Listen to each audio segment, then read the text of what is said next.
Good morning, good morning, good morning, everybody. All right, look at that. 415 for diesel. I love it. I love it. I can't get enough of it. I love all these mom and pop shops. I mean, I know it says it's a Shell. It's a big, it's a good sized truck stop. I'm in with a bunch of guys. It was full last night when I showed up, and look at that. Look at that bad boy. What is that? That's a Conestoga and a freaking apartment back there. Look at that. God, that's pretty. I fueled my favorite fuel places in general, okay, are QT, Maverick, and all these mom and pop shops, because you will find the cheapest diesel. I fueled yesterday in Nebraska. I'm still in Nebraska, but I fueled in Nebraska last night at a Maverick. I fueled yesterday for $4.06 a gallon. I was on my way to a different fuel stop to use my fuel card. That one was going to cost me $4.19 per gallon. And since I had time and I've got that number in my head, I'm like, okay, $4.19. As I drive down the highway, I'm looking for any diesel signs like this that have any cheaper price than $4.19, and I found it yesterday at the Maverick. I'm looking for some loads for my people. Chris has got to get moving out of Northern California this morning. Eddie and Jesse have about 20 feet of deck that I'm trying to fill with some other partial, and I just got Jefferson a phenomenal load, $3 per mile out of the Midwest going to Texas. It is a power only load, so Jefferson's going to drop his trailer in the Midwest, take their trailer down to Texas, and then I'll find him another power only, probably an RV. We probably won't make too much money on it, like a bumper pool, or maybe I can find another gooseneck. We won't make too much money on it, but the other one that he's going to pull down there, that power only he's going to pull down there, is, I mean, it's paying $3 a mile, so it constitutes enough money for him to drop his trailer in a secured yard and bring back to the Midwest some RV, bumper pool, whatever we can find at, even if it's at a lower rate. That $3 per mile certainly constitutes a win in that case. So I'm waiting on that rate con, you guys. I'm trying to fill these trucks before I get moving at 7 o'clock in the morning. I saw a falling star yesterday, and I saw a shooting star yesterday. When you get out onto the highway and there's no cities around, there's no highway lights, it's very dark. It is a new moon right now. It's a very new moon, so everything is really dark. And man, I stayed for about 5 minutes outside the truck stop just looking at the stars, you guys. Again, I'm in Nebraska, I'm on I-80, but it was just beautiful. All right, well, I'm gonna do this stuff and then I'm gonna hit the road. I'll talk to you guys in a bit. All right, you guys are not gonna freaking believe this, okay? So I am 42 miles west of Des Moines, Iowa, okay? And I booked Jefferson a power only load out of Weaver, Iowa, or somewhere. Weaver, Iowa. He was supposed to hook up to a gooseneck trailer that was loaded and take it down to Houston or something like that, Freeport, LaPorte, some shit like that. So he picks it up, right? It's $3,000. It pays $2,900. He picks it up, and the freaking load shifts. Okay, we checked, we got brakes, we got lights, we got registration. He went to do a turn not even 15 miles from the shipper, and these mini sandbox looking things shift. I think it's for sandblasting or something. I don't know. They shift. Okay, the guy from the shipper is like, well, I can't help you. I don't know what you're gonna do. He was gonna go out there, and then he told Jefferson, you're on your own. I don't know.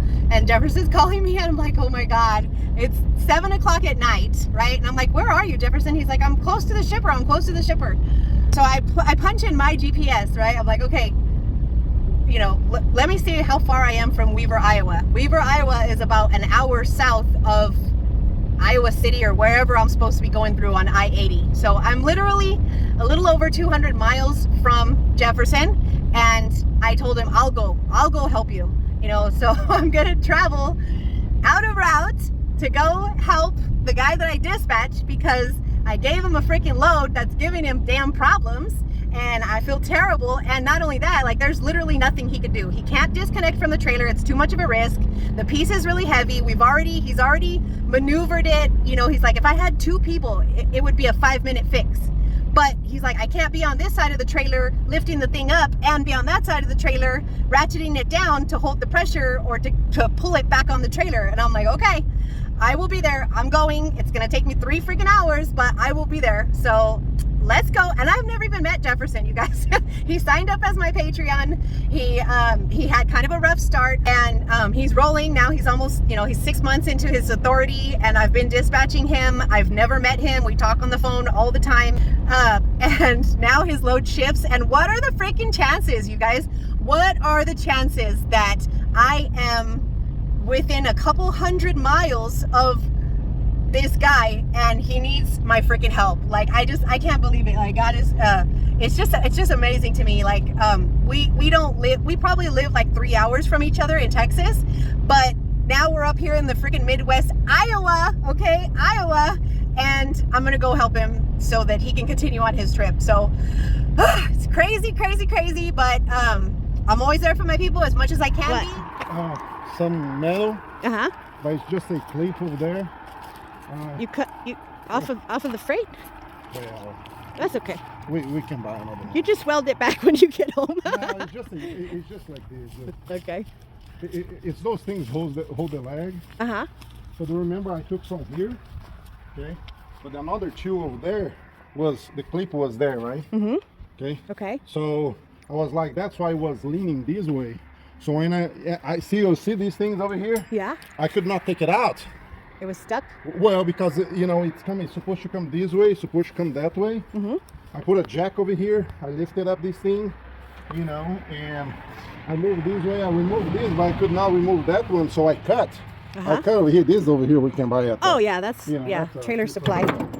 So after that, do you remember that part when I said we cannot go lower? Yeah. Because I had a big freaking, you know, pipe over there. Yeah. So I took it out. I was like, that's the only way I would be able to, you know, go back. So it's here now, you know, and now we just have to tie it up the right way. Okay. So, but now I have. Strap it down. Now it's now the leg over here is gonna be a little off. So we have to figure out how we're gonna do this thing over here. What? Because you want to put this back? Yeah, I want to put this back just on this leg over here. I don't mind another one because I'm gonna tie it up on both. I'm gonna tie it up through here, and I'm gonna tie it up from the top. On the top, yeah. But I don't want this one coming out. You know, come this way. The other one is fine. I mean, the other one, you know, it's not gonna go anywhere. No, that's fine. Let me look at the other side, and then I'll come right back here. I just want to see. So this was the one that tilted. No, this one. Oh, this one. Yeah. Okay. And another one was like 3 feet taller than this one over here. And they put 2 straps. If you're looking at, they put one strap here and another here. Yeah. I remember from the picture. Went up there. Yeah. And well, this did not hold because, you know. Yeah. I mean, it's just like. And the guy said, I do this all the time. And I said, man, come on. You weren't paying attention this time, buddy. Yeah.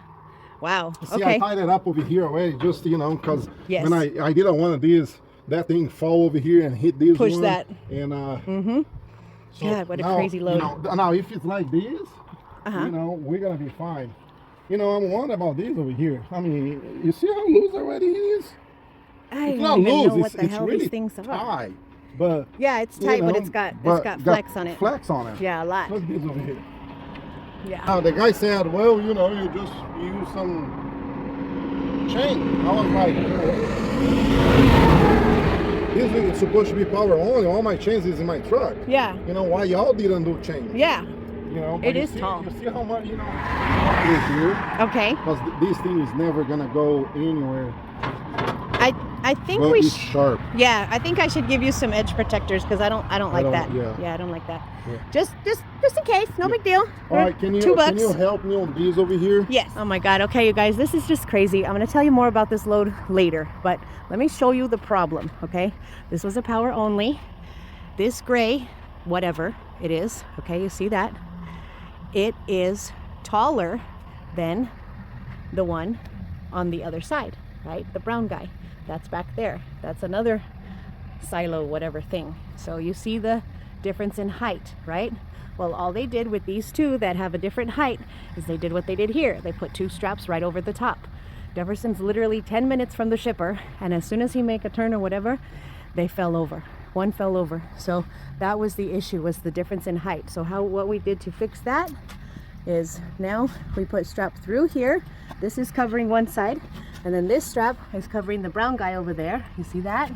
And another one here, that strap is going through that square to put pressure on the other side, this brown guy, right? And then we got one strap up here holding the top of that guy, and then strap on the top of this guy. Now everything, nothing's gonna move, nothing's gonna shift. We added some straps, added edge protectors. Good morning, I'm rolling. I got some rest last night. I left Jefferson. Man, you guys, it's just such a shame the situation that he went through. You know, he checked his straps, he checked everything. Those things were top heavy and they just weren't strapped down enough, and they were just too top heavy for those two straps. They weren't cranked down hard enough, and they really needed to throw some straps on the bottom part of it to keep it down, to keep it firmly held down to the deck, not just straps over the top. And that's just a really big reason why I recorded the situation, because you guys, if that's not a trailer that you know, that is not your trailer, right? I told Jefferson all of this before, you know, he even got to the trailer, that, you know, check that you have registration, check that it is street legal, you have good tires, there's nothing in the tires that would, you know, cause you any safety points in the event of an inspection. I was like, make sure all of the lights work, make sure that the brakes work.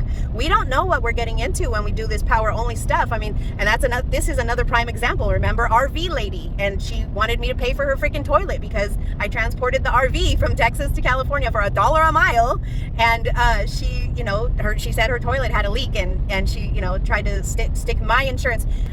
So this is another, you know, prime example. Thank God I was close. You know, it did take me a couple hours out of route. We both live in Texas, and you know, I happened to be traveling on the 80 all the way to freaking Maine, and he happened to be loading that power only in Iowa, and it just kind of worked out that we were able to hook up, and you know, I was able to help him on that. So I went, you know, it was just unfortunate. We have to check these trailers like they are our own, and they are roadworthy, and it was roadworthy. And of course he checked the straps and stuff. Kind of an oddball load, which is another good point, that, you know, when I've gone over this in Patreon, you know, strapping down odd shaped and oddball different types of stuff, you know, there's all kinds of stuff that fit on our flatbed trailers, and not all of it's just, oh, it's just two pallets, oh, it's two bundles of lumber that are, you know, 4 foot wide by 20 foot long, and, you know, that stuff is easy. But some of the stuff that we load is not easy at all. So it's just a really good prime example. I'm grateful, you know, he ended up staying there the whole night on the side of the road. I still had hours because I didn't start my clock yesterday until like 12 noon, because from 6 a.m. to pretty much that time I was dispatching all the other trucks. So I hung out at the truck stop where I slept the night before last until noon. So I did not start my clock until very late in the day, and then I shut it down last night at like 1 o'clock in the morning. I mean, that was a long night for me, and you know, I didn't set an alarm. I wanted to be in Chicago at 6, you know, well, like 10 a.m. Today, and it's not going to happen. And it is Friday, so I am going to be, I waited for my, you know, my 10 hours to be up, and the best that I could do was a 4 p.m. ETA. I called my receiver. I explained to them, you know, hey, this is what happened. You know, I had to go kind of help somebody. It took me out of route. It changed, you know, it changed my ETA. And he's like, well, nobody's probably gonna be there, so you guys, I'm gonna I said, well, I can't stay in Chicago for the weekend. Look, I'll offload it by hand. I can probably get it done by hand. It's not gonna be an easy feat because it is a 30-foot long pole, but I think it's less than 300 pounds. So he said the gate was gonna be open. This is just how transportation works. This is just how it freaking works. Whether, you know, I go to rescue somebody, or whether it was me on the side of the road with a shifted load or a flat tire that, you know, caused a delay in my schedule. I wanted to be in here, like I said, 10 a.m. so that I could hopefully miss the majority of the morning traffic and miss the majority of the afternoon traffic. But unfortunately, with a 4 p.m. ETA, I'm going to be sitting in all that traffic to get out of Chicago, and it just is what it is. And now it's delayed my main drop. You know, I was shooting for Saturday when I talked to my receiver, Mr. Bill. I said, yeah, I'll be there Saturday, you know, and he's like, oh, I think that might be kind of asking a lot, you know, and you know, now with the things that have gone on this trip, I will be there on Sunday, and it is what it is. I'm not gonna, you know, there's a lot of miles between here and there, and I'm grateful that he is a private receiver, so he's ready for him when I get there. That's a very good thing, but it just is what it is. You know, this trip has taken me from Sunday to Sunday, and it's, you know, it's good money. I'm getting phenomenal MPG, you guys. You guys won't believe, like, I have gotten some really good MPG, and I will go over that and the circumstances, what I consider the reasons behind that in a later video. I woke up this morning, you guys. My daughter, the Ford Ranger, she was on her way to work this morning, and she totaled the truck. She totaled the truck. She's okay. She didn't hit anybody else. She hit a freaking tree, and the truck is trashed. And but thank God she's okay. She's a little bit sore. She's a little bit banged up, but thank God she had that old pickup truck that was, you know, built out of metal. And it wasn't a little baby clown car, a little plastic baby clown car, or else she probably really would have gotten hurt. She's all right, you guys. So, but you know, again, another thing. I am in Iowa, in Illinois, and you know, my daughter had an accident at home, and there's nothing that I can do. Thank God she has the support of my mom, and she already has, you know, some co-workers that are going to kind of rally around her and give her rides to work until I get home and we can figure this situation out. Eddie offered me a car. He's like, oh, I got this Chevy Trailblazer, you know, I can sell to you. It needs this, it needs that, it needs a little work. It's, you know, it's older. And I'm like, yes. I was like, God, thank you, you know. So thank God for good people, you know. And God, you know, it's just one of those things. I feel terrible. I want to just hug my baby. I want to make sure she's okay. But I'm out here on the road, you know, working, and I just have to accept that, you know. And that's another reality of this job is, something breaks at home, you better have somebody who can go in and fix it. Or if your dog gets sick at home, you better have somebody who can go take it to the vet, or, you know, whatever, because you are powerless. When you're out on this road, you cannot stop your run and just go and, you know, fix everything for everybody. Like, there's no way. So anyways, you guys, I'm gonna get down this road. I'm gonna hit a bunch of traffic, but I'll talk to you soon. I'll show you this offload that I do by hand. Hopefully I can make it happen. I'll talk to you in a bit.